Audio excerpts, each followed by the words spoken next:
Imagina acordar um dia e descobrir que tudo o que você acreditava, tudo o que você lia nos jornais, via nos noticiários ou escutava no rádio, foi cuidadosamente escrito por uma agência secreta. Não é ficção. Isso realmente aconteceu enquanto o mundo olhava para guerras, revoluções, eleições. Uma operação subterrânea da CIA reescrevia a realidade em tempo real.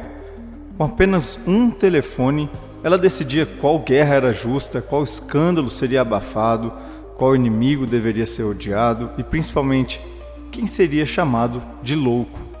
Era o nascimento da Operação Mockingbird, o maior projeto de manipulação midiática da história. Uma guerra silenciosa, onde as balas eram palavras e a censura usava terno e gravata. Posso mostrar aqui na tela esse livro chamado Operation Mockingbird, tá? Como o esforço da CIA ali para manipular a mídia americana, e também aqui dentro do Wikipedia. Operação Mockingbird, vale a pena ler, que é um suposto programa de larga escala da CIA que começou nos primeiros anos da Guerra Fria e tentou manipular organizações de mídia de notícias nacionais americanas para fins de propaganda, tá?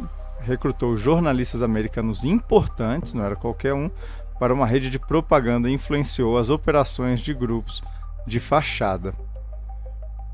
Voltando, nos livros escolares, nos cursos de jornalismo e nas universidades, aprendemos que a imprensa livre é o pilar da democracia, que jornalistas são os guardiões da verdade, os fiscalizadores do poder. Que nunca nos contaram que, desde os anos 50, os maiores veículos de comunicação do planeta foram infiltrados por essa agência. Naquele tempo, a desculpa era a Guerra Fria. O medo do comunismo era o passaporte para todo tipo de abuso de poder.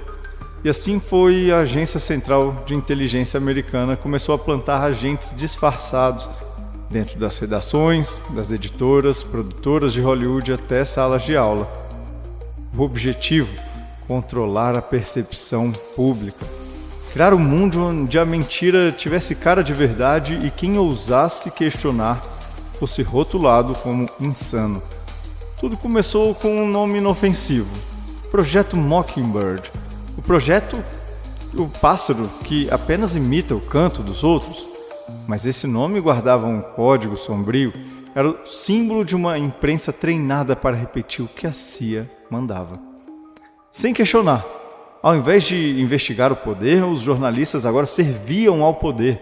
E quando as primeiras vozes começaram a questionar, foram desacreditadas com um rótulo novo: estratégico, venenoso, teórico da conspiração. Esse termo não nasceu da espontaneidade da linguagem popular. Ele foi criado, testado e espalhado pela própria CIA como uma arma psicológica para eliminar qualquer resquício de pensamento crítico que escapasse da bolha oficial. Documentos hoje desclassificados mostram que pelo menos 400 jornalistas de veículos como o New York Times, a Time, a CBS, a ABC, a Newsweek, a Washington Post trabalhavam diretamente sobre ordens da CIA. Isso não é suposição, está nos arquivos. A agência financiava, orientava e premiava jornalistas que colaboravam. Alguns sabiam, outros nem desconfiavam que estava sendo alimentado com informações pré-fabricadas. O repórter Carl Bernstein, famoso por denunciar o escândalo da Watergate, revelou em 1977 que as principais figuras da mídia americana foram cooptadas. Editores, donos de jornais, produtores, todos transformados em braços da máquina de propaganda estatal. A imprensa não caiu, ela foi vendida. E quando os jornalistas saíam da linha, eram silenciados. Alguns desacreditados publicamente, outros demitidos, e alguns poucos até desapareceram. O controle era absoluto. O escândalo do golpe do Irã em 53, a guerra do Vietnã, os assassinatos políticos da década de 60, tudo foi revestido de uma narrativa cuidadosamente construída. A CIA não sabia que não precisava matar todos os dissidentes. Bastava controlar a versão que o público ouviria. A verdade não precisa ser eliminada, só precisava parecer loucura. A coisa ficou tão poderosa que extrapolou os jornais. A CIA começou a usar roteiristas de Hollywood, diretores de cinema e produtores de TV.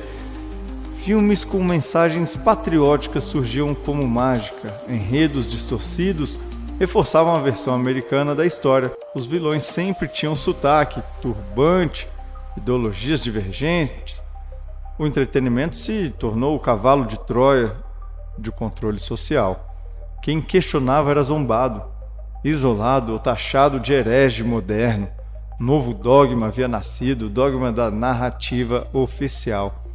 Então veio 1963. O presidente John Kennedy morre.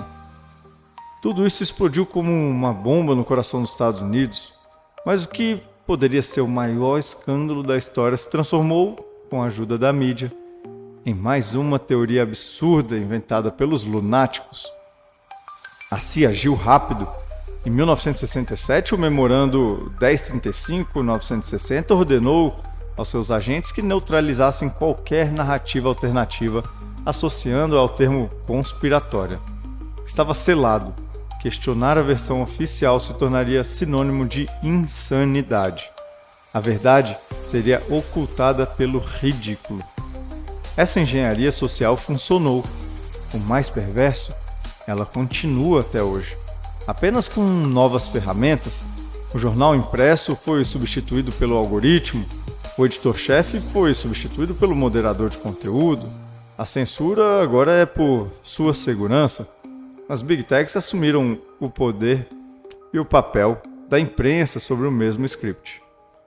Vídeos são apagados, perfis banidos, postagens somem do ar, o rótulo mudou e em vez de conspiracionista agora é desinformação. Mas a essência da Operação Mockingbird ainda vive. E talvez esteja mais forte do que nunca. A maior façanha não foi controlar os jornais, foi programar o povo para rir da verdade.